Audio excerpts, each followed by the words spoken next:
The first known human remains were discovered in Morocco, with a weighted average of 315,000 years ago. Fun fact, in 2017, the discovery of human remains in Morocco extended the duration of our species' history by potentially well over 100,000 years. So Morocco, right there, is the first country to have humans live in it. But the first Moroccan state did not exist until 791 AD, and the name Morocco was first used in 1607, and the modern Moroccan state did not exist until 1956. So maybe this isn't how we should judge the oldest country in the world. Instead, let's measure it by first civilization. The definition of a civilization is obviously fluid, but the first civilization is pretty much always credited to the ancient Sumerians in modern-day Iraq and Kuwait, a few thousand years ago. This was also the site of the first ever states, as we think of them today, 4,000 years ago. So, the first countries in the world were the city-states of ancient Sumer, who founded civilization. Uruk was the first powerful one who dominated the other ones. Part 2. What is the oldest country that still exists today? That depends on your definition of country. In 1870, the Second French Empire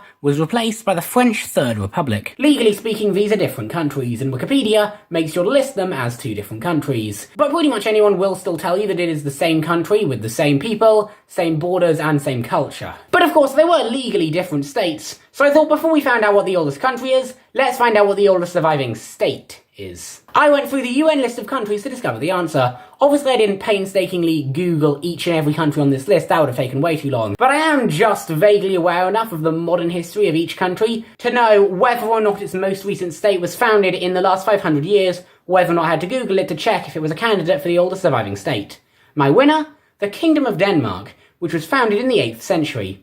Obviously, the kingdom has undergone a lot of reform since then, it is a democracy now, but legally, it is the same entity that it was 1300 years ago. But before we get too excited, this is a stupid way of measuring the oldest surviving country. France changed its constitution in 1958, making it legally a different country, but under this logic, you could say that Denmark today is more similar to Denmark 1300 years ago than France today is to France in 1958. So in reality, the way to measure the oldest surviving country is to measure when the first state belonging to that nationality was founded. For example, France was founded in 843, making it almost as old as Denmark. Under this measurement, Armenia is actually very old, founded 860 BC.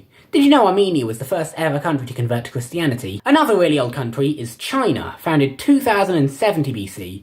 But the winner isn't gonna shock anybody. 5,175 years ago, the first ever Egyptian state was formed. Of course, it is worth asking if Egypt in 3150 BC is the same as Egypt in 2025. For instance, the people who live near the Nile today probably don't have that much in common with the people who lived near the Nile, culturally at least, 5,000 years ago. But in my opinion, we just have to think of them as the same country. So, there we go. The oldest surviving country is Egypt.